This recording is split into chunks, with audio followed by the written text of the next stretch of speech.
Ok, pues bueno, ¿qué tal? Bienvenidos a esto que es Razón y Creencia, con el curso de Apologética en el siglo XXI. Mi nombre es Emanuel Ortiz y yo soy el teólogo. Y recuerda que estoy como hostes de este grupo de Apologética y también recuerda que puedes seguirme en mis redes sociales como el teólogo. ¿Ok? El teólogo con K, el teólogo en Facebook, en Instagram, en el canal de YouTube, en Twitter, bueno, antes Twitter, hoy en día X. Y pues bueno, arrancamos en esta segunda sesión del curso de apologética en el siglo XXI.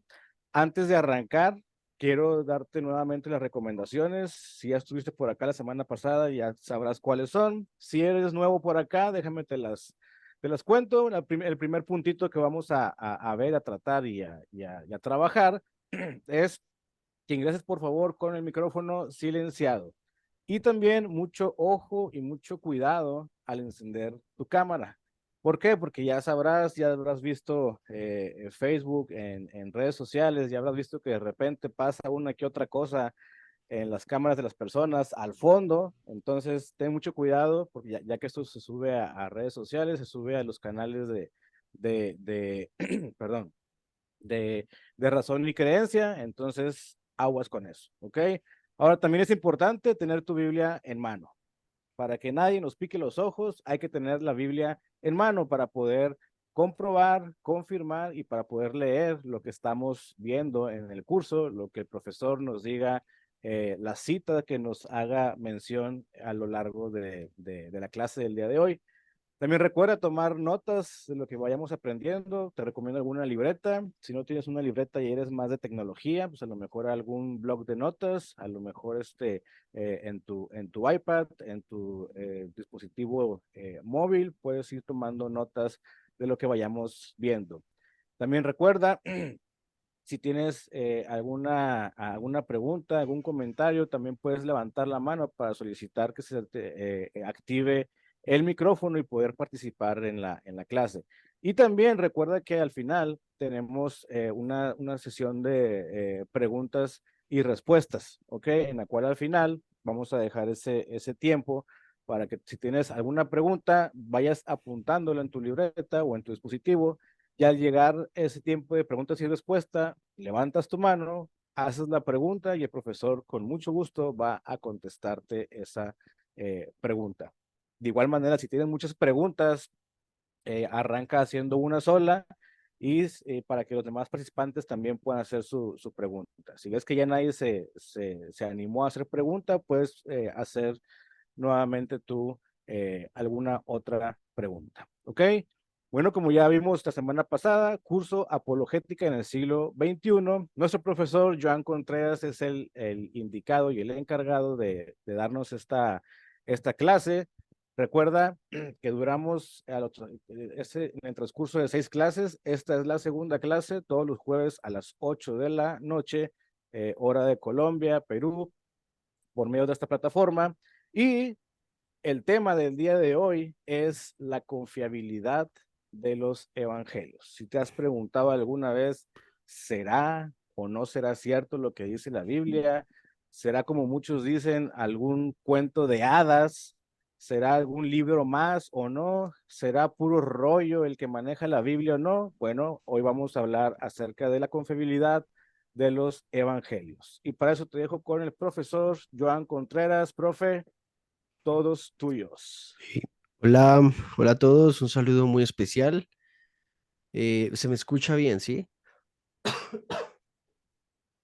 Ok, un saludo muy especial para todos. Espero se encuentren muy bien. Gracias por estar aquí en nuestra clase de hoy. Estamos, o bueno, yo también, estamos todos y yo estoy muy contento de poder estar en esta segunda sesión que hoy vamos a profundizar sobre el testimonio temprano. Puntualmente vamos a hablar sobre la confiabilidad de los evangelios. Así que estoy pidiendo que me puedan dar la posibilidad de compartir pantalla. Si me ayudan. Listo, profesor. Ah, gracias, gracias. Y me confirman, por favor, que mi pantalla se vea. Ok.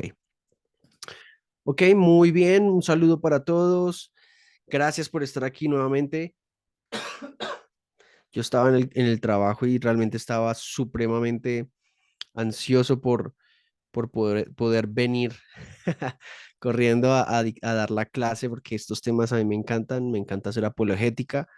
Y recordemos que hace 8 días dejamos la clase sobre la resurrección de Cristo cerrada bajo los 4 hechos mínimos, teniendo en cuenta que podemos comprobar históricamente la muerte de Cristo en la cruz, que hubo una tumba vacía, los testigos oculares o los testimonios post-mortem de Jesús y finalmente los testimonios tempranos, que hoy retomamos puntualmente los testimonios tempranos. Hace 8 días solidificamos el caso histórico de la resurrección de Cristo, pero hoy tenemos que hacernos una importante pregunta. ¿Cómo, si los evangelios son uno o el principal documento histórico más importante sobre la vida de Cristo, la pregunta es, ¿podemos confiar que los evangelios estén diciendo la verdad? ¿Podemos confiar que los evangelios no tienen errores, no falsearon? ¿Cómo podemos nosotros lidiar con esta última pregunta? Sabemos que Cristo resucitó entre los muertos porque fue crucificado, porque hubo una tumba vacía y porque hubo testimonios post-mortem, pero dichos testimonios post-mortem reposan en la escritura. Así que hoy vamos a profundizar en esto para poder desarrollar un poquito más el punto acerca de la pregunta, ¿son los evangelios confiables? Así que no está de más decir, vengo de parte también de Fe Razonable, del capítulo aquí en Colombia y obviamente mi iglesia Cruzada Cristiana, donde yo me congrego actualmente, Palabras de Esperanza, en donde también hemos dado estos temas en todo el territorio en donde estoy viviendo, así que es muy grato para mí. Entonces vamos a hablar sobre esto un poquito.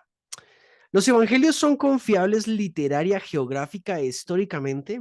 Esa es una muy buena pregunta. ¿Son los evangelios confiables? En algún momento voy a estar pasando un poquito rápido las diapositivas porque hay temas que ya toqué hace 8 días. Hoy lo que voy a hacer es ampliar unos temas en específico que me parecen puntuales para poder desarrollar. Lo primero que hay que tener en cuenta son los problemas, ¿no? Los problemas frente a que si los evangelios no son confiables, su testimonio tampoco lo es. Esto es lo que el escéptico normalmente trata de, de, de lidiar o trata de corroborar. ¿Cómo trata de corroborarlo el escéptico? Diciendo que los evangelios fueron falseables y no son documentos confiables. En segundo lugar, si los evangelios no son historia, o sea, como muchos creen, si los evangelios en todo caso son simplemente mitología o ciencia ficción, y no son historia, solo pueden ser eso, mitología. Son un grupo entonces de documentos que en todo caso tendrían algunas historias fantásticas de hechos milagrosos que no podemos confiar. Otro problema es que si los evangelios no son coherentes entre ellos mismos, o sea, los 4 evangelios principales, y sus ideas están diametralmente opuestas, no podemos confiar en ellos, claro, porque si 4 personas diferentes escribieron los 4 evangelios en específico, podemos estar completamente seguros que el, los 4 evangelios en algún punto tienen que contradecirse sustancialmente, sustancialmente. Y por último, si no hay fuentes extrabíblicas, o sea, literatura o manuscritos aparte de la Biblia, que no, obviamente que no estén contenidos en la Biblia, y que no den testimonio acerca de esto, la confiabilidad disminuiría. ¿Esto qué quiere decir? Que si no existen otros libros que corroboren cerca a su época, a su cultura o a su contexto, que los evangelios lo que están diciendo es cierto, podríamos estar ofreciendo un argumento circular. Por ejemplo, yo digo que Jesús resucitó porque los evangelios lo dicen. ¿Y quién dice eso? Los evangelios, por lo que Jesús resucitó. Entonces formamos un argumento circular que en todo caso se vuelve falaz. Pero eso es lo que vamos a desmentir. ¿Por qué? Porque sí tenemos evidencia extra bíblica que nos lleva a considerar que los evangelios son los mejores documentos en los cuales podemos buscar la resurrección de Cristo de entre los muertos. Ahora, los hechos en los evangelios están bien establecidos, o sea, lo que pasó en los evangelios está bien establecido. Perdón, ya creo que ya se está compartiendo, ¿sí? Creo que se había anulado. Múltiples fuentes atestiguan esto, y eso es importante tenerlo en cuenta. El testimonio de los 4 evangelios no son solamente atestiguados por los 4 evangelios. Tenemos fuentes extrabíblicas que em, nos dejan la confiabilidad de que lo que dicen los evangelios es cierto. Por ejemplo, algunos de ellos son las cartas paulinas, las cartas universales, por ejemplo, en Primera de Pedro, los 4 evangelios, evidentemente, los padres de la iglesia, por ejemplo, como Ignacio y Policarpo. Aparte, bueno, dígase de paso, estoy terminando de leer este libro para quienes quieran en algún momento estudiar la patrística, curso de teología patrística de Javier Picasa, un libro muy lindo, muy bueno, súper resumido de los padres, pero me parece muy bien estructurado para quienes quieran leer sobre patrística, sobre los padres de la iglesia. Evangelios gnósticos, que son el Apocalipsis de Pedro, entre otros. Lo curioso aquí es que los evangelios gnósticos o los evangelios que también son apócrifos, en algún momento, en todo caso, igual y coinciden con la historia de la resurrección en su mayoría. Flavio Josefo, del cual ya hablamos anteriormente, Tácito, que ya habíamos hablado hace 8 días, Luciano, Marabar Serapión y el Talmud judío. Entonces, tenemos una gran cantidad de evidencia extrabíblica que comprobaría en todo caso que lo que dicen los evangelios son ciertos. Y eso es importante resaltarlo. Por lo tanto, ¿esta evidencia es temprana? Es la segunda pregunta. La primera era, ¿hay evidencia o hay documentos que corroboren que los evangelios son confiables? Ya respondimos que sí y dijimos cuáles. Ahora la pregunta es, ¿esa evidencia que se nos presenta es temprana? O sea, cuando decimos temprana es que fue escrita, documentada o evidenciada temprano a los hechos, muy cercano al tiempo de los hechos. Recordemos, por favor, que no era como que Mateo iba caminando y iba escribiendo lo que iba viendo, Lucas hacía lo mismo, Juan hacía lo mismo porque no funcionaba de esa manera. En ese tiempo primero se desarrollaba la cultura oral y se desarrollaba el testimonio oral para que así ese testimonio pasara a las siguientes generaciones de persona en persona. Lo que quiere decir que falsear un testimonio sería muy difícil si dicha tradición oral fuese testificada rápidamente en muchas copias. Lo que quiere decir que tendremos también que probar cuántas copias y qué tan falsificable pudo haber sido los evangelios. Veamos qué tan temprano son las múltiples fuentes que atestiguan que los evangelios son reales. Bueno, las cartas paulinas, por ejemplo, Primera de Corintios y Gálatas, se cree, y hay un gran consenso de varios eruditos, que fueron escritas en el año 55 después de Cristo. Cuidado, en el año 55 después de Cristo no es 55 años después de la resurrección de Cristo, sino es 55 años después del nacimiento de Jesús. Por lo tanto, hay que hacer el cálculo exactamente de la edad de Jesús desde que murió y de ahí parten hacia los testimonios tempranos, lo que quiere decir más o menos que tenemos un cálculo de 20 años en diferencia real cuando Primera de Corintios y Gálatas fue escrito. Cartas universales de Primera de Pedro fue escrito en el año 60 después de Cristo. Los 4 evangelios, por ejemplo, sabemos que fueron escritos entre el 60 y el 90, por ejemplo, aunque ahorita voy a proveer una gráfica que me parece un poquito más objetiva porque los evangelios fueron posiblemente escritos totalmente antes de la caída o del asedio del segundo templo. Tenemos a los padres de la iglesia, evidentemente, que escribieron entre el 150 y el 200, empezaron a escribir en esas fechas. los evangelios gnósticos que fueron escritos entre el segundo y el tercer siglo, por eso también son gnósticos, porque están ya un poco lejanos a la historia real. Aparte de eso, falsean algunas cosas acerca del testimonio de la buena noticia. Flavio Josefo escribió en el 93 después de Cristo, Tácito en el 117 después de Cristo, Luciano en el 165 después de Cristo, Marabar Serapión es uno de los que tenemos que es súper temprano, que es en el 73 después de Cristo, y el Talmud judío que fue desarrollado entre el tercer y cuarto siglo después de Cristo. ¿Qué es lo que pasa con el Talmud? El Talmud no solamente, no es que corrobore la identidad de Cristo como Mesías o su resurrección, sino que corrobora la existencia del Mesías, que es muy, muy interesante. De hecho, el Talmud judío es una fuente hostil al cristianismo y a la fe en Jesús, porque en el Talmud, para quienes han leído el Talmud, saben que se habla de María como una prostituta, eh, se habla de Jesús como un bastardo. La forma en que en el Talmud se habla de Cristo, de María, es supremamente mezquina y supremamente fuerte. Teniendo en cuenta eso, vamos a ver los autores de los evangelios. ¿Quiénes fueron los autores de los evangelios? ¿Sí? ¿Quiénes los escribieron? Tenemos, obviamente, cada uno de los evangelios que se llama Marcos, Mateo, Marcos, Lucas y Juan, los cuatro clásicos. La pregunta es, ¿ellos lo escribieron? ¿Ellos fueron realmente los que escribieron esos cuatro evangelios? Muchos piensan que pasa como en este momento la imagen. Jesús respiraba y Marcos, Mateo, Lucas y Juan empezaban a decir, anota eso, ¿no? Pero no funcionaba de esa manera. Ahí les di un pequeño momazo para quienes les gustan los memes de Bob Esponja. Los nombres de los evangelios no aparecen en los manuscritos, ¿vale?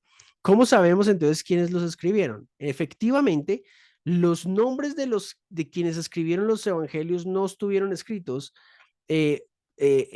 digamos, de una manera muy explícita y por lo tanto, de allí que muchos eruditos duden de la autenticidad de los evangelios en cuanto a su autor. Pero, eh, pero podemos, por ejemplo, corroborar que el libro de Mateo corresponde a Mateo porque otras personas o otras fuentes extrabíblicas escribieron sobre ellos. Esto es supremamente interesante tenerlo en cuenta. Por ejemplo, Papías escribió sobre los evangelios y les dio, de hecho, el nombre o les concedió la autoría a quienes hoy conocemos como los verdaderos autores. En el 105 y entre el 120, por ejemplo, Papías escribió Justino Mártir en el 150 después de Cristo e Ireneo en el 185 después de Cristo. Esto es bien importante porque muy tempranamente no solo los evangelios fueron escritos, sino que otras fuentes bíblicas y otros eruditos de su momento ya habían escrito que dichos evangelios, perdón, pertenecían a dichos autores. O sea, esos autores son los que hoy sabemos que son porque otros escribieron sobre ellos. Aquí hay un interlineado, un diagrama muy interesante que me parece crucial que lo conozcan y es precisamente eh, estos autores sobre qué evangelios citaron. Por ejemplo, Papías cita a Mateo como un cobrador de impuestos y un discípulo. Sabemos que quien escribiría Mateo, en todo caso, fue aquel hombre que siendo cobrador de impuestos se convirtió en discípulo. Ahora, Papías nombra que Marcos está basado en algunas de las memorias de Pedro, lo que quiere decir que muy posiblemente Marcos no fue un discípulo directo de Jesús, sino en todo caso un discípulo de Pedro. Y basado en las memorias de Pedro es que Marcos escribe su propio evangelio. El libro de Juan, obviamente se cree que es el autor Juan, discípulo Juan el anciano. Por lo tanto, sabíamos que Juan el anciano para dicha época, según Papías, ya estaba entrado en años.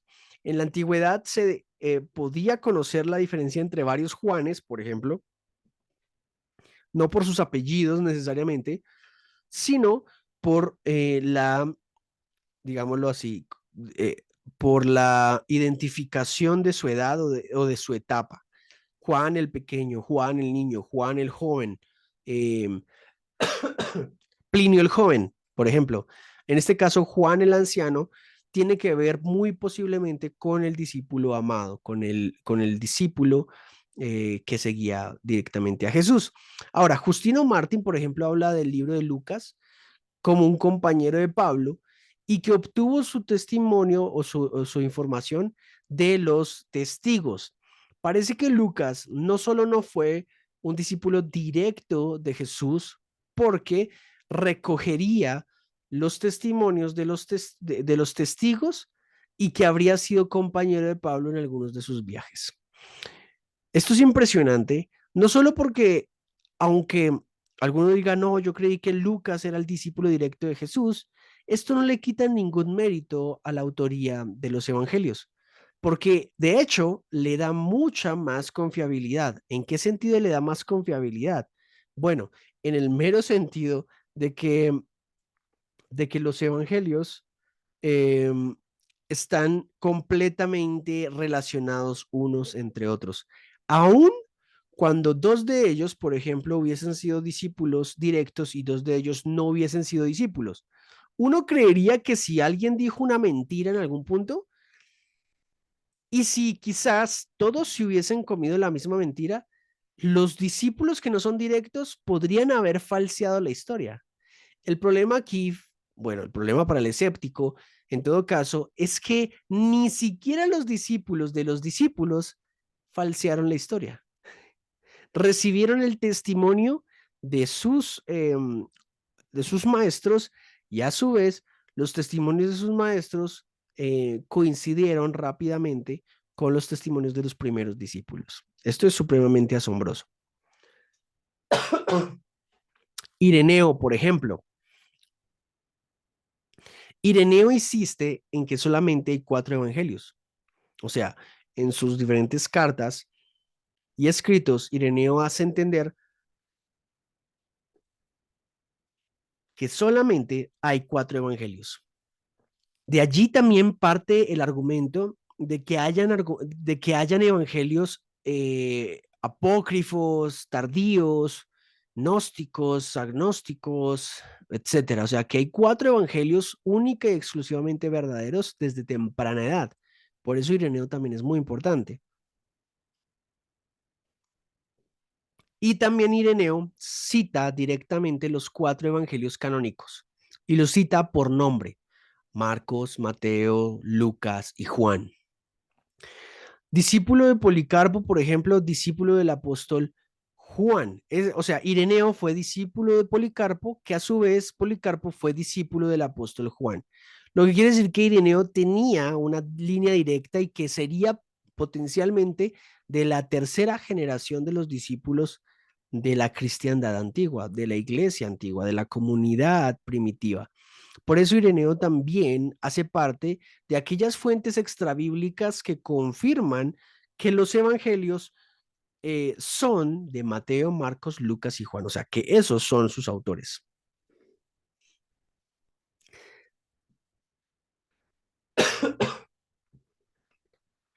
El doctor Craig Bloomberg, por ejemplo, dice lo siguiente: la prueba ocular. ¿Quiénes escribieron esto acerca de lo que estamos hablando? En sentido estricto, los evangelios son anónimos, ¿de acuerdo? Pero el testimonio uniforme de la iglesia primitiva era que Mateo, Marcos, Lucas escribieron sus evangelios. No se conocen competidores. O sea, digamos, para acentuar más el tema, es que aparte de la gran cantidad de literatura que tenemos extrabíblica acerca de los autores de los evangelios y de los mismos evangelios, no existe un solo documento primitivo e históricamente fiable y factible que nos pueda llegar a mencionar que hubo competidores, o sea, que otra persona dijese que no, que Juan no escribió ese libro, sino que lo escribió eso, o que lo escribió otra persona. No tenemos un solo documento históricamente que nos diga eso. Por lo tanto, en ausencia de competidores y en evidente crecimiento de datos e información que tenemos en la mano sobre quienes realmente lo escribieron, la conclusión se sigue. de que Mateo lo escribió Mateo, Marcos lo escribió Marcos y así sucesivamente. Por eso, Craig Bloomberg, que es uno de los eruditos del Nuevo Testamento más importante que tenemos actualmente, menciona que el testimonio, o sea, eh, hablando estrictamente, son anónimos. No sabemos directamente desde el mismo escrito quién lo escribió. El problema aquí es que en todo caso sabemos que la iglesia primitiva y el texto extrabíblico le concedió a cada uno de los evangelios su propio autor, que coincide a su vez con los autores que sabemos desde la iglesia primitiva. No sé si alguien ya conocía ese dato. Es un dato bien interesante porque muchos de los que están, de los que crecimos, por ejemplo, en alguna iglesia, crecimos, digamos, creyendo que los cuatro evangelios eran de los cuatro discípulos, pero realmente no lo fueron y aún así siguen siendo palabra de Dios porque encajan muy bien, porque son testimonios directos de los primeros discípulos. Ahora, pasando esa etapa, pasando ese punto, los evangelios como testimonio temprano tienen otro tipo de evidencias que es necesario que podamos abordar. Antes habíamos visto someramente cuándo se escribieron, o sea, algunas fechas, pero en este momento quisiera mencionar lo siguiente, y es que la fecha estándar de los estudiosos, o sea, algunos estudiosos podrían dar algunos años después, algunos otros estudiosos podrían dar años antes, por ejemplo, Gary Habermas podría dar ciertos años después de los años que voy a dar, perdón, antes de los años que voy a dar. A.T. Wright, por ejemplo, daría unos años diferentes, pero no es que haya dudas, sino que evidentemente se marcan en un tiempo prudente para el dataje de los testimonios. Evidentemente sabemos que tuvo que haber sido después de la resurrección, ¿no? No puede haber sido antes, obviamente. La fecha estándar de los estudiosos, y esto lo tomé de aún de círculos muy liberales, o sea que aún así, siendo cristianos, son muy liberales en tener escepticismo frente a las fechas. Miren las fechas tan increíbles. Marcos fue escrito en el 60 después de Cristo. Mateo y Lucas fue escrito en el 80 después de Cristo. Y Juan sería escrito en el 90. Recordemos que estos son de los círculos más liberales, o sea, de los círculos más escépticos, si se quiere decir así, que creen que podrían haber sido un poquito más tardíos. La pregunta que yo les hago honestamente a ustedes, con lo que ya hemos hablado, ¿creemos que los evangelios son muy tardíos? O sea, Cristo muere y de ahí para allá empieza el proceso, el proceso, mm, el proceso pues de recopilación oral y la escritura en algún punto entre estos años. Muchos escépticos y en algunos debates yo he tenido personas que me dicen y argumentan que los evangelios son tardíos. O sea, listo, los evangelios sí son documentos históricos, sí fueron escritos por sus posibles autores y sí contienen historias. El problema aquí es que son tardíos y por lo tanto fueron falseables. Bueno, si el argumento es que fueron tardíos, mi pregunta es, ¿qué otros documentos en la antigüedad podrían parecerse a los evangelios? Para quienes, por ejemplo, conocen de filosofía o los que están estudiando filosofía o los que mínimo han escuchado los nombres de Aristóteles, Platón, Homero y no Homero Simpson, sino Homero, el escritor de la Ilíada, por ejemplo, ellos tienen lapsos de años mucho mayores entre el original y la copia más antigua. ¿De acuerdo? ¿Qué importante es esto? Vamos a ver los lapsos entre el original y la copia más antigua. Entonces, entre la copia más antigua y el original, para Aristóteles, por ejemplo, tenemos las 1400 años. O sea, el documento original y 1400 años pasaron para que tengamos las copias. Mínimo las primeras copias. Vámonos a Platón y su tetralogía, por ejemplo.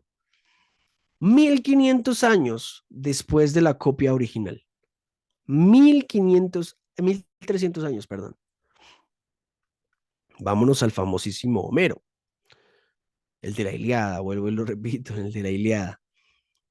500 años desde el manuscrito más antiguo hasta la copia, hasta las primeras copias. Mucho tiempo, ¿verdad? Pero el Nuevo Testamento podemos consensuar que fue escrito desde la primera potencial copia hasta 70 años después, o sea, entre los primeros 70 años fue escrito los evangelios. Yo les hago una pregunta y siendo racionales y lógicos. Si nosotros decimos que el Nuevo Testamento no es confiable porque fueron tardíos, la pregunta es, ¿qué hacemos con la filosofía? ¿Qué hacemos con la política? ¿Qué hacemos con muchas nociones que tenemos acerca de la sociología y la antropología gracias a Aristóteles y a Platón? De hecho, la filosofía aristotélica sostiene gran parte de Occidente. La filosofía aristotélica y la filosofía platónica son dos formas de ver el mundo, de comprender la filosofía, que en todo caso afectaron positivamente a Occidente. Si decimos en todo caso que el Nuevo Testamento es falseable y no es confiable porque sus testimonios son fácilmente erráticos, porque pudieron haber sido alterados, porque fueron escritos tardíos, nos toca renunciar a Aristóteles. O sea, nos toca renunciar a la visión filosófica de la metafísica, a renunciar a la visión filosófica de la política, a renunciar a la ética, en ética Nicómaco, por ejemplo. Platón, República, la República, el hombre de la caverna. A Homero, aquí me podría quedar. Si queremos asumir una posición en la que afirmamos que los evangelios fueron escritos tardíamente, tendremos que abandonar gran parte de la literatura que hoy por hoy ha formado a Occidente. Uy, ahí Nicolás está haciendo algo. Hola Nicolás, ¿podrías borrarlo? Creo que se ve. ¿Se ve en la siguiente o...? Ah, ok. Por ejemplo, cantidad de manuscritos en el idioma original. Vamos a ver la cantidad de manuscritos que hay en el idioma original. El Nuevo Testamento tiene la poderosa cifra de 5.600 manuscritos y va en aumento porque hace 3 años encontraron en Qumran más. De hecho, mi Biblia, venga, se las muestro para que se den cuenta que sí soy cristiano. Mi Biblia del Nuevo Testamento, perdón, de la nueva versión internacional, tiene una revisión del año 2023, perdón, 2022, perdón, de 2022, precisamente por el descubrimiento que hay de Qumran recientemente. Así que las nuevas Biblias que están saliendo con las últimas revisiones. Vaya sorpresa. Sucede que alguno dirá, uy, esos últimos manuscritos van a decir algo diferente. No, los manuscritos que estamos encontrando aún así corroboran nuestra lectura bíblica. Por ejemplo, voy a darles un dato. La versión Reina Valera no es una mala versión, pero por ser del 60, de hecho fue mucho antes del 60, fue del 1800, si no estoy mal. Discúlpenme porque no tengo el dato aquí fresco. Digamos que el único problema que tiene esta joya de la literatura, porque la Biblia Reina Valera permitió que desarrolláramos el idioma castellano de la mejor manera posible, tenía el problema era de que no contaba con los últimos códices descubiertos y con los últimos manuscritos descubiertos. Por lo tanto, las versiones como la nueva traducción viviente o la nueva versión internacional tienen ya esas traducciones ya perdón, esa información ya incluida, revisada recientemente. De hecho, la Reina Valera tiene una revisión del 2021, 2022, algo así, y evidentemente es una Biblia que cambia en algunos aspectos, obviamente, cambia en algunos aspectos, pero no cambia en el mensaje central. Esto es un dato para quienes están pensando en comprar Biblia. si quieren comprar Biblia, para que lo tengan en cuenta. Bueno, pero el punto es, 5.600 textos del Nuevo Testamento actualmente en su idioma original. Esto es increíble. Ahora, vamos a compararlo, por ejemplo, con Homero. Homero tiene 643, perdón, sí, 643 copias de la Ilíada de Homero. Tenemos actualmente 643 copias. Ya, y recuerden, como 500 años de diferencia entre el manuscrito original y la copia, ¿no? Mientras tenemos 5.600 en un lapso de 50 años desde la resurrección de Cristo, por ejemplo. Para el 70 después de Cristo ya teníamos los evangelios. Es tremendísimo esto. La tetralogía de Platón, por ejemplo, tenemos solamente 49 manuscritos en su idioma original. Imagínense, de Aristóteles, cualquiera de las obras de Aristóteles, por ejemplo, Ética Nicómaco, tenemos solamente 7 copias en su versión original. De hecho, no la tengo acá, qué triste. O sea, la tengo allá atrás, pero no la me voy a parar a mostrárselas. Tengo el libro, bueno, tengo varios libros de Platón, de Aristóteles, pero el de Política, por ejemplo, una de las últimas ediciones que sacó Panamericana, tiene unas notas, o sea, tienen como entre paréntesis cuando está desarrollando la idea Aristóteles, tiene paréntesis donde el autor dice, esta idea es confusa ya que carecemos, por ejemplo, de escritos originales. Imagínate eso. O sea, no podemos asegurar que esa sea exactamente lo que quería decir Aristóteles, porque solo tenemos muy pocas copias del idioma original y no podemos como compararlas. Ahora, yo no estoy diciendo que sean falsas. Cuidado con eso, yo no estoy diciendo que sean falsas, solo digo que es muy poca evidencia si se quiere poner en versus del Nuevo Testamento. ¿Alguien conocía estas pruebas? Qué interesante, ¿no? Lapso en años entre la redacción y la copia original, ya lo habíamos visto. Entonces, la evidencia de una fecha temprana. Por ejemplo, tenemos entonces de izquierda a derecha una pequeña, breve línea de tiempo.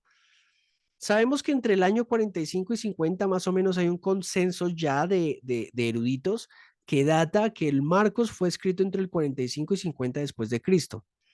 Lucas fue escrito entre el 50 y 53 después de Cristo.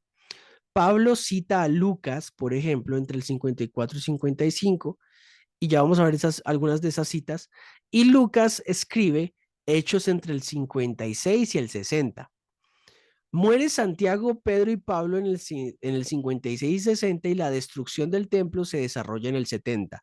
Lo que quiere decir que antes de la destrucción del templo ya teníamos evangelios, ya estaban los evangelios. Y y eso es lo más interesante, porque es una anomalía de la antigüedad. Esta pequeña línea, si lo quieren pegar un pantallazo, no hay ningún problema, está para todos. Y es bien, bien interesante. Este gráfico también es bien interesante porque nos demuestra la relación entre los evangelios sinópticos, entre los evangelios puntualmente canónicos que tenemos hoy por hoy y sobre los cuales reposa evidentemente la mayor prueba de que los evangelios tienen una, una alta confiabilidad entre ellos. Por ejemplo, voy a leerles de izquierda a derecha, ¿vale? Entonces, las coincidencias entre Marcos y Lucas, por ejemplo, Marcos y Lucas comparten el 3% de coincidencias. El 3% de coincidencias, lo que quiere decir que Marcos y Lucas muy poco coinciden entre ellos, ¿vale? En el libro de Lucas, aquí abajo, ustedes se pueden dar cuenta que el 1% coincide con el 3% de Marcos. En el libro de Lucas, el 35% es exclusivo de Lucas. O sea, el 35% del libro de Lucas es exclusivo de Lucas. O sea, únicamente lo verás en Lucas. El 23% de Lucas comparte el 24% de Mateo. A esto se le llama la doble tradición. La doble tradición está sustentada en el porcentaje o en digamos, en las historias o en los mensajes que se comparten entre Lucas y Mateo. Y el 41% de Lucas coincide entre Mateo y Marcos. A eso se le llama la triple tradición. Imagínense, Marcos, Mateo y Lucas coinciden altamente entre sus historias y sus relatos. Ahora, pasa lo mismo con Mateo. Por ejemplo, el 24% hace parte de la doble tradición. El 20% es exclusivo de Mateo, o sea, son historias o mensajes únicamente que Mateo redactó. Sin embargo, aparece una coincidencia entre Mateo y Marcos entre el 18 y 10% entre Marcos y Mateo. Y esa coincidencia tiene que ver de alguna manera con que hay historias, milagros, mensajes que tanto Marcos menciona como Mateo menciona. Y a eso se le llama precisamente el testimonio exclusivo de los evangelios sinópticos. Ahora, ¿por qué no aparece Juan? Porque Juan es mesiánico, o sea, Juan se centra principalmente no en la historia de Jesús, sino en el mesianismo de Jesús, en la autocomprensión de Jesús. Ahora, es canónico, evidentemente, pero Juan, para quienes han leído Juan, a diferencia de Lucas, Mateo y Marcos, sabrá que estos tres últimos son históricos, son historiográficos. Juan es teológico, o sea, Juan se pone a explicar, de hecho Juan inicia en el principio era el verbo y el verbo estaba con Dios y el verbo era Dios, ¿sí? Empieza con una afirmación teológica. Cambio Mateo, por ejemplo, empieza esta la historia de Jesucristo, hombre, nacido de y empieza con la genealogía. Marcos empieza con la otra genealogía. De hecho, algunos de los libros empiezan con la genealogía de María y algunos otros llegan a la genealogía de José, que es interesantísimo, porque llega uno a una genealogía y a la otra, si José no es padre biológico de Jesús. Pero es un dato bien interesante a tener en cuenta, sobre todo porque las genealogías eran algo muy importante. ¿Cómo van? ¿Van bien? ¿Todos bien? Bueno. ¿Atestiguan otras regiones sobre los evangelios? O sea, aparte de toda la evidencia abrumadora que tenemos, ¿hay otras regiones que atestiguan acerca de la existencia de los evangelios? Bueno, qué interesante. Contrariamente a algunas creencias populares, los cuatro evangelios no son el resultado de alguna conspiración de la iglesia. En cambio, son los cuatro primeros relatos extendidos sobre la vida de Jesús. Ya a principios del siglo III, por ejemplo, tenemos un testimonio sobre los cuatro evangelios, óigase bien, que son especiales en Egipto. Aparecen en los papiros 45 en la biblioteca Chester Beatty, por ejemplo, en Francia en Ireneus y Siria en Tatián. Como Williams dice, estos cuatro libros fueron tratados juntos como la mejor fuente de información sobre Jesús, mucho antes de que cualquier ciudad central, grupo o individuo en el cristianismo poseyera suficiente poder para imponer la colección a otras personas. Qué interesante que en el siglo III ya exista un compilado de los originales, o un recopilado, sí, de lo que fue los originales, perdón, de los originales copiados y que aparezcan en Egipto, precisamente, que aparezcan ahora en Francia, en la parte de Ireneus, y también que aparezcan en Siria. Qué interesante la anomalía de los evangelios porque muy tempranamente entraron en las bibliotecas antiguas. Por ejemplo, los evangelios tienen ríos de aguas que son históricamente y geográficamente verídicos, que son reales. Y por lo tanto, podemos confiar en que la información estos, que estos nos regalan son verídicos. Por ejemplo, hay cuerpos de agua en ciertos lugares que, bueno, no me voy a poner a nombrarlos todos, pero ahí lo pueden ver ustedes. Ya les entregaremos a ustedes la presentación, ya podrán cotejarla bien interesante. Los cuatro evangelios son algo así como una anomalía en la antigüedad. Sí, una anomalía. ¿Por qué? Porque no solamente mencionaban hechos históricos y geográficamente exactos, de hecho, para quienes no saben, Nazaret, gracias a la Biblia, fue que se encontraron restos de la población o de la arquitectura nazarena, por ejemplo. Los cuatro evangelios son algo así como una anomalía en la antigüedad, es una anomalía completa. La cercanía a la vida de Jesús cuán cerca están nuestras copias cronológicamente de cuando se compuso el original, por ejemplo, y la atestación manuscrita son asombrosas. La pregunta es, alguien me va a decir, um, ¿existen los originales? Yo le voy a decir que no. O mínimo de lo que yo he podido investigar, no tenemos originales. Evidentemente hay retazos, hay colillas, hay recortes, porque fue muy difícil que sobrevivieran al pasar del tiempo, pero las copias podemos saber que son ciertas precisamente porque coinciden unas entre otras. El problema sería que las copias dijesen una cosa y otras copias dijesen otra. O sea, que más de 5.600 copias tendrían que haberse contradecido si la historia del Evangelio era mentira. Si alguno aquí está dudando del cristianismo, hoy, después de esta clase, puede ir a su cama, arrodillarse y aceptar a Jesús en su corazón. Con, to con total, con total confianza. La comparación de estos y otros hechos son en nuestras fuentes sobre el emperador Tiberio, por ejemplo, que muestra que tenemos buena información sobre Jesús en relación con una figura bien conocida de la antigüedad.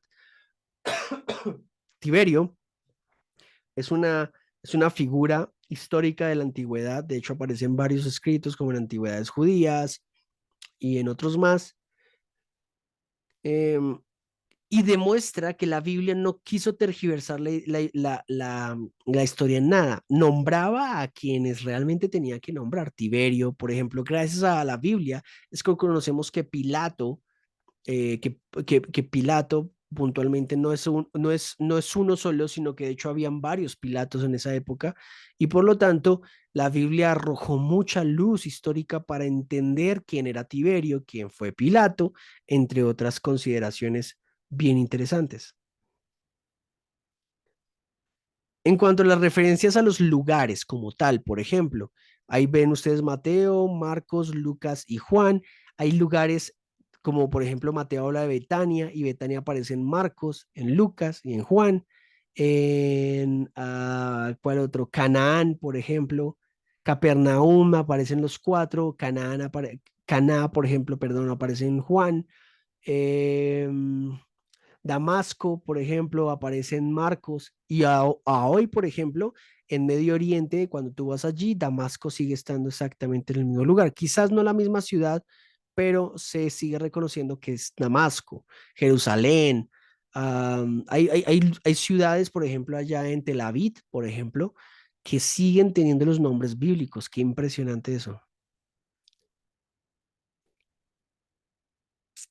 Bueno, aquí les regalo más.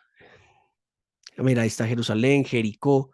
En Jericó se habla en Mateo, Marcos y Lucas.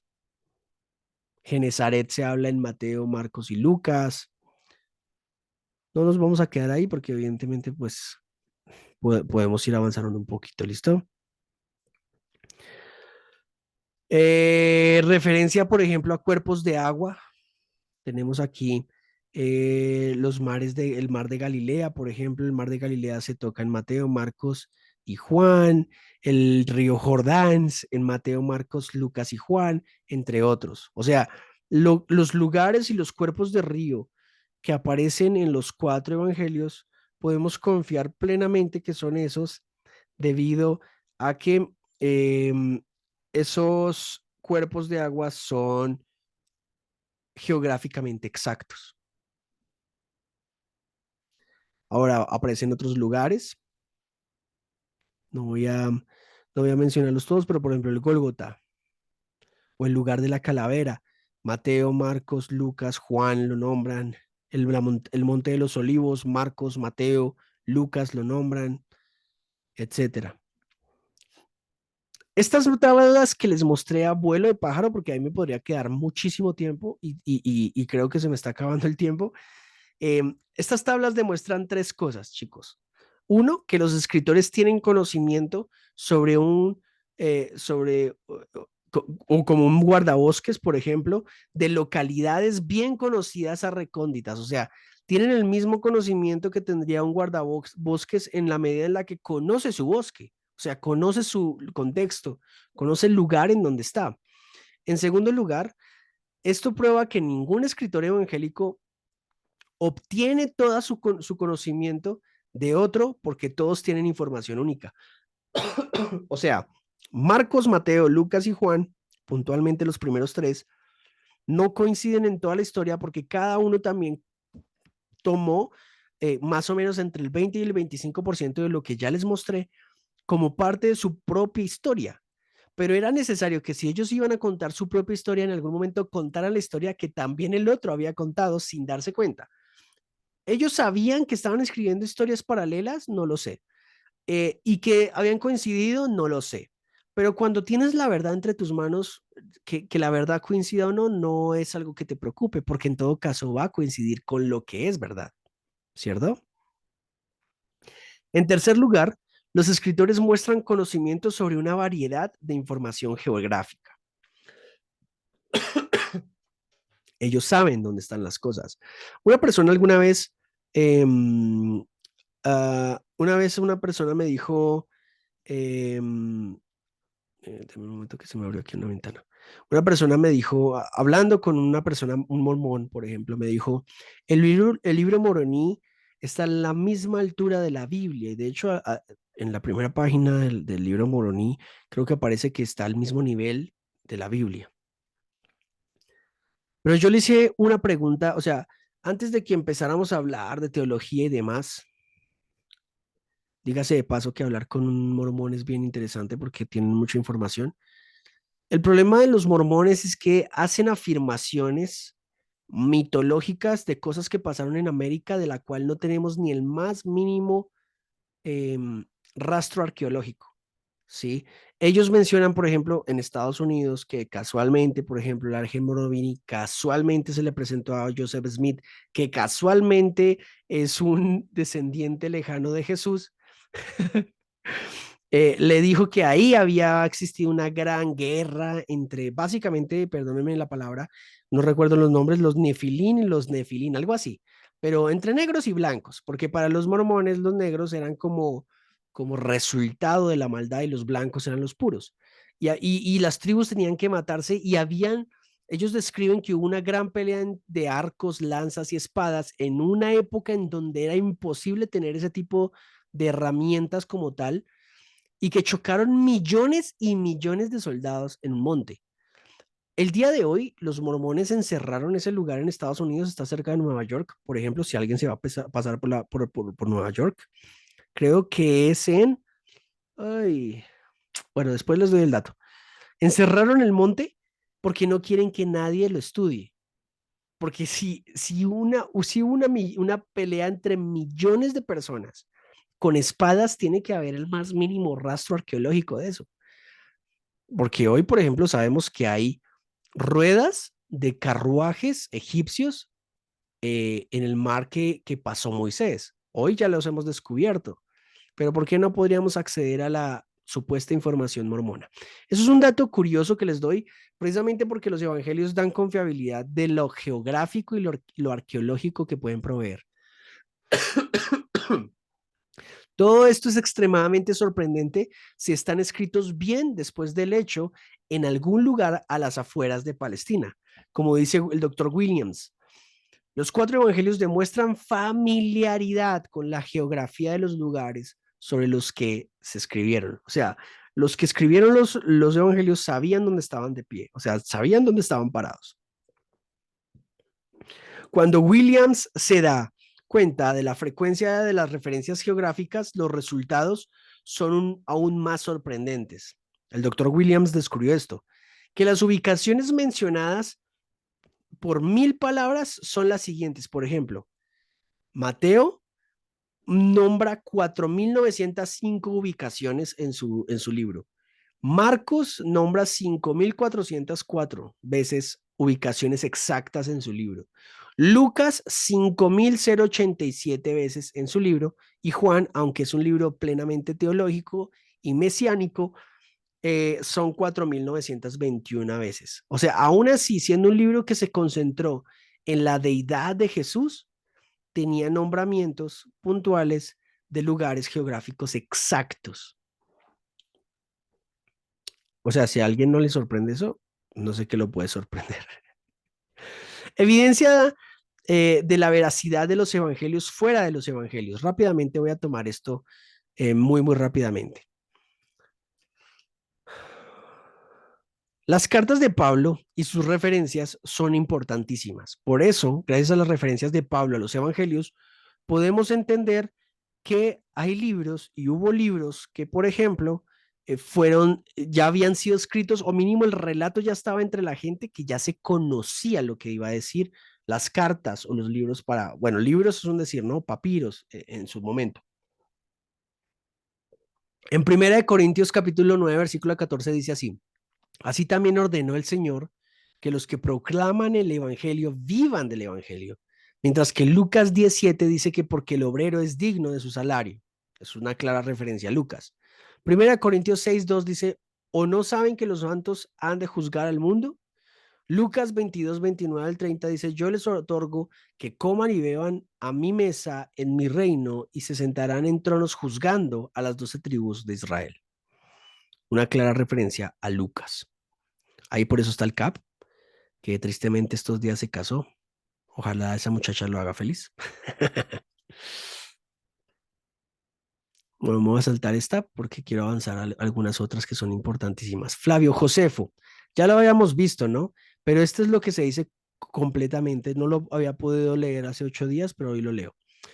Él escribió: convocando a los jueces del Sanedrín, trajo ante a ellos al hermano de Jesús, llamado el Cristo, cuyo nombre era Santiago, y algunos otros. Los acusó de haber transgredido la ley y los entregó para ser apedreados. Flavio José fue en las antigüedades judías muy puntuales. Ahora, hay parte de este testimonio que sabemos hoy fue falseado. Lo que ustedes ven en pantalla, que tiene subrayado o tiene una línea de por medio, es lo que sabemos que fue alterado, o sea, que fue agregado en algún punto. No sabemos exactamente con qué intención, pero si aún así le quitáramos ese testimonio falso, miren lo que nos queda. Solo voy a leer lo original.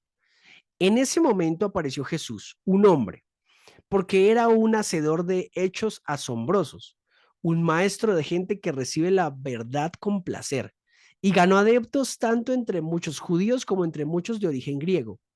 Y cuando Pilato, qué coincidencia que la Biblia también nos hable de un tal Pilato, a causa de una acusación hecha por los principales hombres entre nosotros, o sea, otra coincidencia, lo condenó a la cruz. Los que lo habían amado anteriormente no cesaron de hacerlo. Y hasta el día de hoy, la tribu de los cristianos que lleva su nombre no ha desaparecido. ¡Wow! ¡Qué hermoso testimonio! ¡Qué hermoso testimonio! Por ahí vi el comentario que los nefilim, es que creo que los nefilim son los gigantes del Génesis. Por eso se parecen mucho a los, creo que es un nombre similar. Si alguien lo sabe por ahí, puede escribirlo o googlearlo y lo pone ahí, porque creo que nefilim no son. Los nefilim creo que son los gigantes en el Génesis. Tácito en el 115, por ejemplo, escribió lo siguiente: por lo tanto, para socavar el rumor del incendio de Roma, Nerón creó chivos expiatorios y sometió a las más refinadas torturas a aquellos a quienes la gente común los llamaba cristianos, que odiaba por sus abominables crímenes. Su nombre viene de Cristo, quien durante el reinado de Tiberio, ¿te acuerdan del famoso Tiberio? Había sido ejecutado por el procurador Poncio Pilato. Suprimida por el momento, la superstición mortal estalló de nuevo, no solo en Judea, la tierra que originó este mal, sino también en Roma. Eso está en Anales, por ejemplo. Y qué interesante que si bien elimináramos, por ejemplo, el compuesto milagroso y sobrenatural, por ejemplo, de los milagros que hizo Jesús, Aún así, la historia sigue coincidiendo. Es abrumador cómo la historia sigue coincidiendo. Plinio el Joven, en el 11 después de Cristo, la suma de su culpa escribió, o error no llega a más que esto. Se habían reunido en forma regular antes del amanecer en un día fijado para cantar versos en forma alternada entre sí en honor de Cristo como a un Dios. O sea, y tenemos evidencia de que ya a Cristo se le honraba como a Dios. Y también que se habían comprometido con juramento, no con fines delictivos, sino para abstenerse del hurto, del robo y del adulterio. Eso lo dijo Plinio en sus cartas. Por ejemplo, tenemos este testimonio de la tierra que se oscureció. Recuerdan que cuando Cristo es crucificado y se oscurece el cielo, o sea, se oscurece el firmamento. Miren lo siguiente, qué hermoso este testimonio. Un historiador llamado Tallo escribió en el año 52 después de Cristo sobre la oscuridad al momento de la crucifixión. Este registro se cita en una obra de Julio Africano que dice lo siguiente: Tallo, en el tercer libro de sus historias, explica la oscuridad como un eclipse de sol. Es irracional, según me parece. O sea, la oscuridad que había llegado respecto a la crucifixión se había podido ver en otros lugares y se había documentado en las historias. Flegón, autor griego de Caria, informó que en el cuarto año de la 12ª Olimpiada, es decir, en el 33 después de Cristo, ocurrió el mayor eclipse de sol y que se hizo de noche a la hora sexta. ¿En qué momento muere Jesús? Del día o del mediodía, de modo que incluso las estrellas aparecieron en el cielo. Paul Mayer, por ejemplo, Poncio Pilato. Ahí tienen las referencias, muchachos. Wow, esto a mí me estremece, muchachos. El Talmud judío, por ejemplo, escrito 500 años después de Cristo, dice que Jesús era un falso Mesías, que practicaba la magia, fue condenado a ser colgado un día antes de la Pascua, por ejemplo. Además, repiten el rumor de que Jesús nació de un soldado romano y María, algo fuera del matrimonio de José. Recuerden que el Talmud dice que María era una prostituta que se había prostituido y que a partir de esa prostitución y adulterio había tenido un hijo de fornicación, un bastardo. ¿Por qué? Porque María no había tenido el hijo de José. Por eso José, recuerden que José tenía miedo de lo que podría pasar a futuro y trató de huir. Si no es porque el ángel se le presenta a José, José no se queda con María. ¿Listo? Hay que tener en cuenta esos datos, esos hechos históricos para que entendamos la razón de las cosas. Marabar Serapión, estoico sirio del 73 después de Cristo, decía que los judíos mataron a su sabio rey, hablando de Jesús.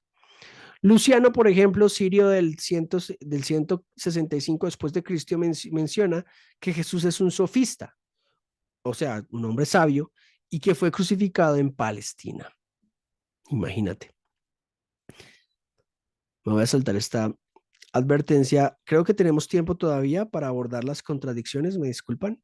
9:04. ¿Tengo tiempo? ¿Tengo 5 minutos y las abordo? Los chicos que están monitoreando, me disculpan. Bueno, para terminar. Para terminar. Contradicciones en los evangelios. ¿Hay contradicciones en los evangelios? Porque quienes han leído honestamente los evangelios, al parecer vamos a encontrar que habrían contradicciones. O sea, aparentemente hay contradicciones. Quienes hemos leído, por ejemplo, algunos textos, encontramos que Mateo dice una cosa y Marcos dice otra. Pero cuidado con esto, porque no son contradicciones, sino son aparentes contradicciones. Vamos a revisarlas muy rápidamente. Una contradicción o un ejemplo puntual de contradicción sería el siguiente. El Corán dice que Jesús no fue crucificado. O sea, la esencia del mensaje dice el Corán que Jesús no fue crucificado. ¿Y los evangelios qué dicen? Que Jesús fue ciertamente crucificado. Esa es una contradicción. La contradicción en lógica o en las leyes de la razón dicen que dos afirmaciones no pueden estar correctas en el mismo sentido, en el mismo momento y de la misma forma. O sea, dos posturas no pueden ser, o sea, no pueden ser correctas o o estar en la verdad siendo opuestamente distintas, diametralmente opuestas. Por eso es la contradicción. El Corán dice que Jesús no fue crucificado, los evangelios dicen que Jesús fue crucificado. O sea, alguno de los dos tiene que tener la razón. Ese es un ejemplo de una contradicción. Ahora, eso aparece en Sura 457. Pero aunque así lo creyeron, no lo mataron ni lo crucificaron, pues con toda certeza que no lo mataron. Eso dice la Sura. Lucas 23:33 dice, y cuando llegaron al lugar llamado de la calavera, la crucifixión allí, le crucificaron allí, perdón, y a los malhechores, uno a la derecha y otro a la izquierda.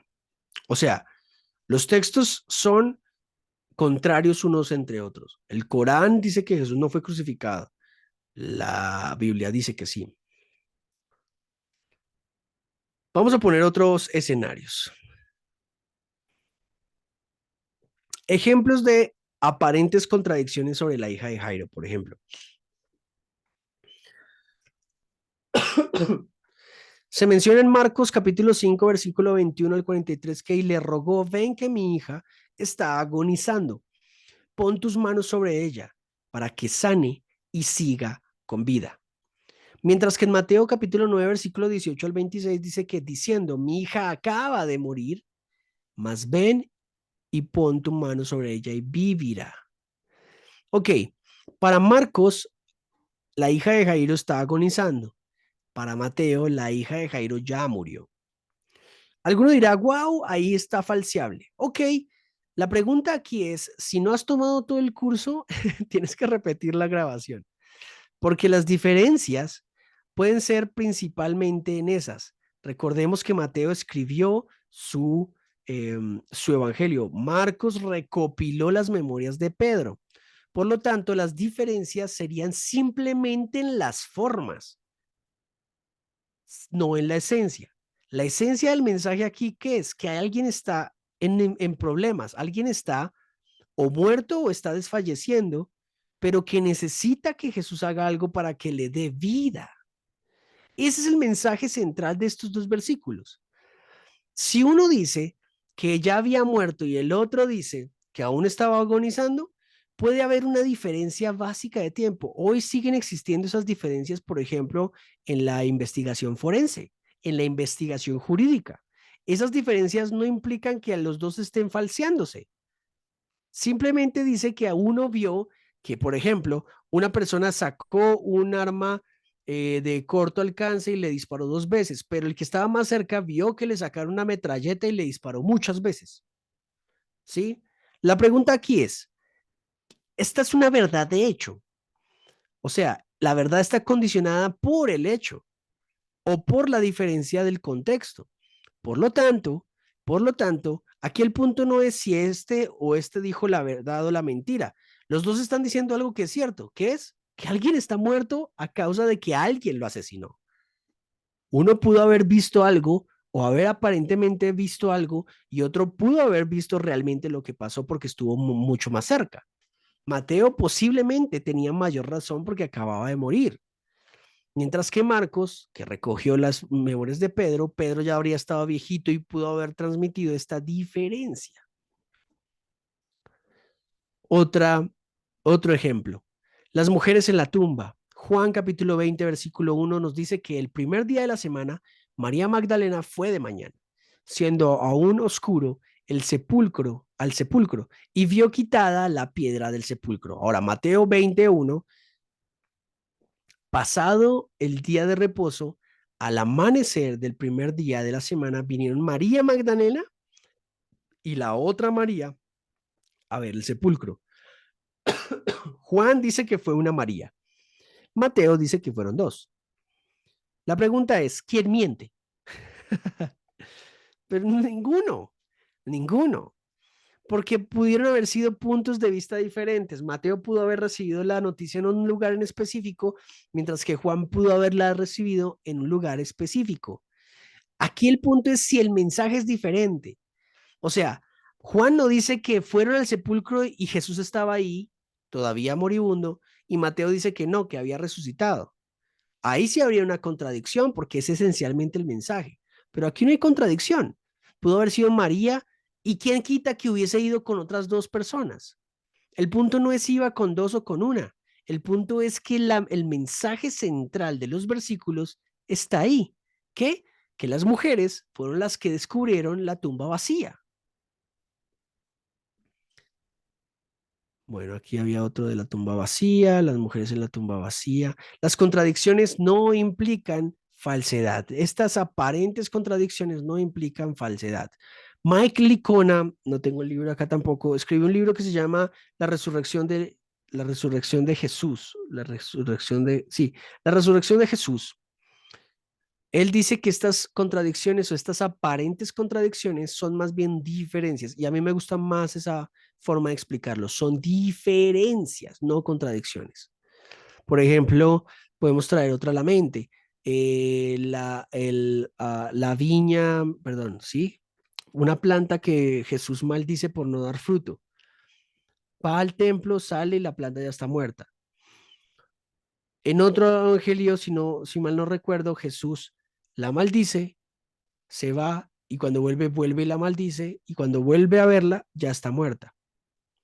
La pregunta aquí es, esa diferencia, ¿qué marca hace respecto al mensaje central de lo que están diciendo los versículos? Ninguna. No hay ninguna contradicción allí. Aunque dos reportes sean contradictorios, pueden tener piezas verídicas. El maestro encargó dos tareas y otro dijo, el maestro encargó tres tareas. Aquí el punto es cuál. El maestro encargó tarea, viejo. Sean dos o tres, las encargó. Entonces, ¿qué debemos hacer para terminar? ¿Qué debemos hacer al respecto? Lo primero es que debemos que leer con la mente abierta. Cuando leemos la Biblia, la leemos con la mente abierta. ¿Listo? Lo segundo es que tenemos que ser solidarios con los autores. Los autores no tenían ni la tecnología, muchas veces ni siquiera nuestro propio entendimiento, no tenían nuestro lenguaje, no tenían las herramientas, por ejemplo, filosóficas para entender lo que hoy entendemos. Hay que ser solidarios con el autor. En tercer lugar, no debemos leer con sospecha, o sea, meternos a la Biblia, oh, mira, aquí hay una contradicción, un error, porque ya con ese prejuicio vamos a ir con un sesgo de confirmación. No hay que leer buscando errores. O sea, vamos a leer la Biblia para buscar errores. Hay mucha gente, bueno, muchos escépticos dicen que han leído la Biblia de pasta a pasta y han encontrado mil errores. Y la verdad me menciona los de siempre. No hay que leer la Biblia buscando errores. Y en quinto lugar, leer entendiendo las perspectivas y diferencias en los relatos. Los relatos no pueden coincidir 100% al pie de la letra. ¿Por qué? Porque son personas diferentes. Fueron momentos diferentes, fueron perspectivas diferentes, fueron ángulos diferentes. Uno escribió lo que Pedro vio, otro escribió lo que él mismo vio, pero ninguno se contradice. Esto es increíble. Así que me quedo con esta frase de Peter Williams que dice lo siguiente: los cuatro evangelios eran tratados como la mejor fuente de información sobre Jesús, mucho antes de que algún grupo, ciudad o individuo central en el cristianismo tuviera el poder suficiente para imponer la colección a otros. ¿Preguntas, dudas, inquietudes, muchachos? Muchas gracias por su amable atención. Espero no haberlos aburrido, ¿eh? ¿Cómo les fue?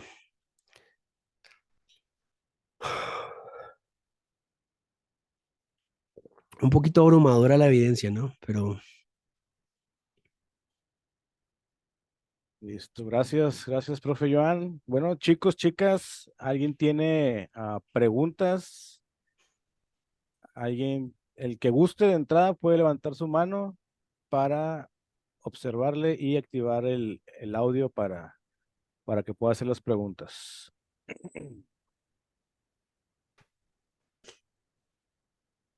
No, todo bien, todo súper entendido. Bueno, en lo que alguien a lo mejor se anima, yo había visto aquí una pregunta en el chat.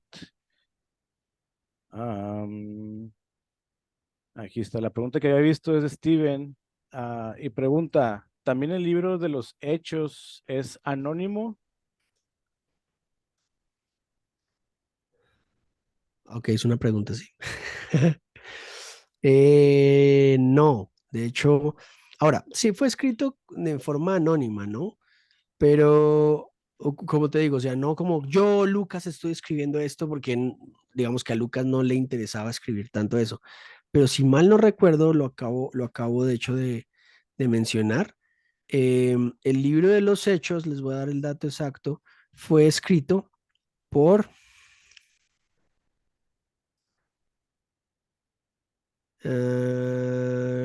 padres Lucas. Sí, fue Lucas. Sí, señores, Lucas. Se le atribuye a Lucas. Sí es. Ok, bueno, es la única pregunta que veo en el chat. Hoy están Ah, calladitos. sí, o están callados o están dormidos o quedó todo muy claro y por eso no hay pregunta alguna. Ok, bueno, por aquí está otra preguntita, creo. Ah, Pastor, algunas Biblias han omitido imagino que versículos. Creo que la NTV. Bueno, no sé Ok. si siga pregunta o hasta ahí quede la pregunta. Yo creo que di un ejemplo ahorita, lo hago con respeto, o sea, sé que hay mucha comunidad cristiana que lee la Reina Valera y está muy bien, pero en la Reina Valera, por lo que, digamos, la Reina Valera del 60, que es la que más se lee, tenemos una situación y es que, por ejemplo, aparece una coma juánica, a lo que se llama la coma juánica, es como un agregado que hizo Cipriano y Casiodoro en su momento o sugirieron hacer para un texto en donde se habla sobre los tres que dan testimonio en el cielo y tres que dan testimonio en la tierra, que sería el agua, el espíritu y la sangre, si mal no recuerdo. Discúlpenme, yo no soy teólogo, digamos, tengo conocimientos, pero no los tengo, o sea, no soy técnico en eso. Y en mis investigaciones lo que he encontrado, y de hecho cuando yo traté de leer la Reina Valera, me sorprendió. Yo dije, wow, pero la Biblia dice que no puedes agregarle una sola palabra, una sola, sí, o sea, que no puedes agregarle nada a la palabra de Dios. Sin embargo, estudiando a Casiodoro y a Cipriano, pude entender que ellos no tenían toda la información. Al no tener toda la información, la pregunta era, ¿le damos al pueblo la información solamente que tenemos? No lo van a entender. O sea, no van a entender si no les damos el contexto o tal vez desarrollamos un final. Si no estoy mal, hay uno de los evangelios que tiene un final que ellos que trataron de terminar o trataron de reconstruir y que las nuevas versiones ya lo quitaron porque no aparecen en los códices recientemente descubiertos. Pero yo le digo a la gente, no se alarmen. Cipriano ni Casiodoro son la representación de Satanás en la tierra, ni nada de eso, porque es que los cristianos vamos de un extremo al otro. Simplemente lo que digo es que para su época, y por eso la Reina Valera es una joya de la literatura, es porque trató de entender el texto, contextualizarlo y completarlo porque hacía falta partes, o sea, habían cosas que no se entendían. Hoy tenemos versiones como por ejemplo la nueva traducción viviente y la nueva versión internacional. Yo leo la nueva versión internacional con las últimas revisiones del año pasado. Y estas últimas revisiones lo que han hecho es agregar los últimos códices y agregar los últimos descubrimientos en Qumran que han permitido que personas como Bart Ehrman digan que sabemos que la Biblia es, o sea, que las cosas pasaron como pasaron y que la Biblia fue lo que es hoy. Estamos totalmente al 99.9%. O sea, los únicos errores que quedan hoy en la Biblia son quizás gramaticales y de puntuación.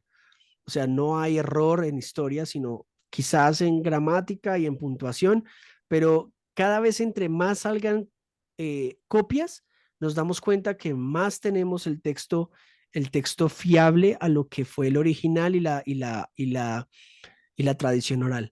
Así que yo lo que menciono es que no seamos, digamos, tan radicales en eso. Si quieres seguir leyendo La Reina Valera, créeme, no te vas a desviar del Evangelio, ni mucho menos, pero si quieres leer versiones actualizadas, sí te sugiero que tomes la Reina Valera y leas su versión más actualizada, revisada, o la nueva versión internacional o la nueva traducción viviente revisada actualmente, que son versiones muy, muy buenas. Qué pena a lo largo de mi Gracias. respuesta. Ahora, Nada, sin problema. Ahora pregunta alguien, dice, yo no tenía preguntas hasta ahora. Dice, el libro, bueno, voy a juntar dos preguntas que hablan acerca de la misma pregunta. Dice, el libro de Hebreos es anónimo y cuándo se escribe Hebreos. Wow, pues esa pregunta, esa pregunta me lleva a, digamos, me llevaría a otro estudio puntual sobre sobre esos otros textos, ¿no? Ciertamente se ha suscitado un debate sobre la carta a los hebreos, pero cada vez encuentro que hay cierta homogeneidad. Esto no lo he leído en ningún libro, lo encuentro en los papers de teología y de historia principalmente, en donde se ha podido mencionar que Hebreos, si bien como muchas de las cartas, por ejemplo, de Pablo o de Pedro, por ejemplo, digamos, fueron originalmente anónimas, se le pudieron atribuir precisamente por la línea gramatical y por la línea del argumento. Hebreos podemos confiar que sigue siendo y seguirá siendo un libro plenamente confiable, no solamente porque quien lo pueda haber escrito, sino precisamente por la idea que transmite.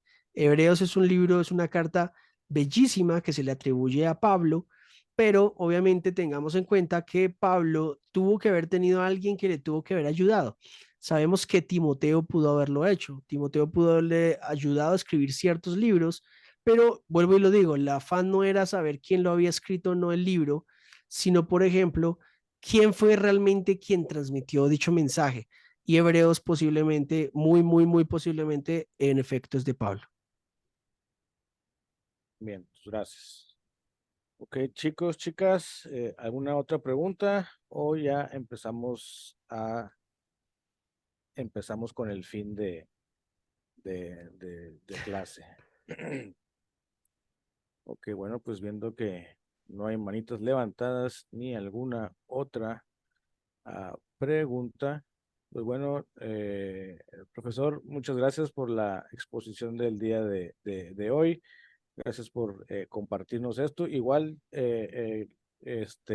hermanos, hermanas, chavos, si en el transcurso de estos días les surge alguna pregunta, o a lo mejor ya tienen alguna pregunta y no se animaron a decirla, pues igual pueden mandar algún mensajito por ahí, pueden contactar al profesor Joan Contreras en sus redes sociales. Recuerden que por ahí lo encuentran en redes sociales, ya como que ya se han mandado el link de sus redes sociales para que igual puedan darle un like, para que puedan seguirlo, para que puedan seguir también su canal, suscribirse y hacen la pregunta que hayan tenido pendiente de hacer o que no se hayan animado a decir y tengan por seguro que pues en siguientes sesiones pueden tomarse la libertad de hacer las preguntas sin ningún problema. No vamos a cobrar ofrenda especial por preguntas extras, así que anímense a hacer sus preguntas. Y bueno, recuerden que Razón y Creencia tiene más estudios teológicos y bíblicos, estudios teológicos como lo que son temas de teología sistemática, hermenéutica, exégesis, que es de apologética en el siglo XXI.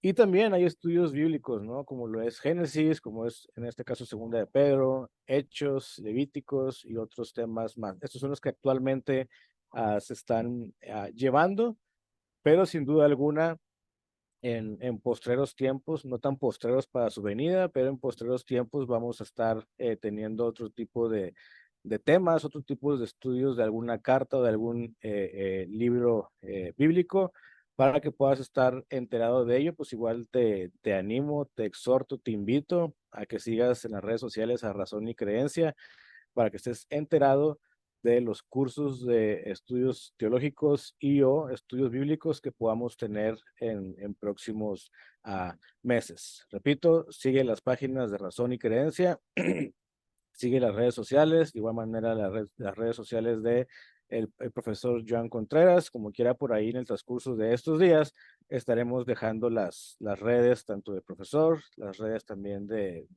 lo que es el Ministerio Razón y Creencia para que nos sigas en todas partes, ¿ok? Entonces, pues un gustazo, chicos, chicas, hermanos, hermanas, un gustazo. Nos vemos por acá. Recuerda todos los jueves, 8 de la tarde, hora de, bueno, depende también en qué zona, en qué país estés por ahí, pero como que ya también publicamos todo esto ahí en el grupo de WhatsApp. Si ya eres parte del grupo de WhatsApp, ahí vas a estar enterado de. Y si tienes gente que también esté interesada, gente de tu iglesia, de tu familia que esté interesada en este tipo de temas, este tipo de estudios, no dudes en invitarlos con nosotros al grupo de Razón y Creencia para que cada uno de ellos pueda agregarse o a este grupo, a este curso y o a algún otro de los que tenemos actualmente. ¿Ok? ¿Algo más que agregar, Moni? Nada, solamente que estos cursos están llegando gratis de todas maneras. Sin embargo, les vamos a agradecer su apoyo a través de las redes sociales, tanto en Razón y Creencia como en las páginas del profesor. Él tiene un canal de YouTube y asimismo tiene su cuenta en Instagram. Ahí les voy a estar compartiendo el link en el chat para que vayan a seguir sus cuentas. Y pues eso sería todo por el día de hoy. Muchas gracias. Excelente, Moni, gracias. Pues bueno, chicos, muchas gracias. Dios me los bendiga y nos vemos la próxima semana en el mismo canal a la misma hora. Chao, bye bye.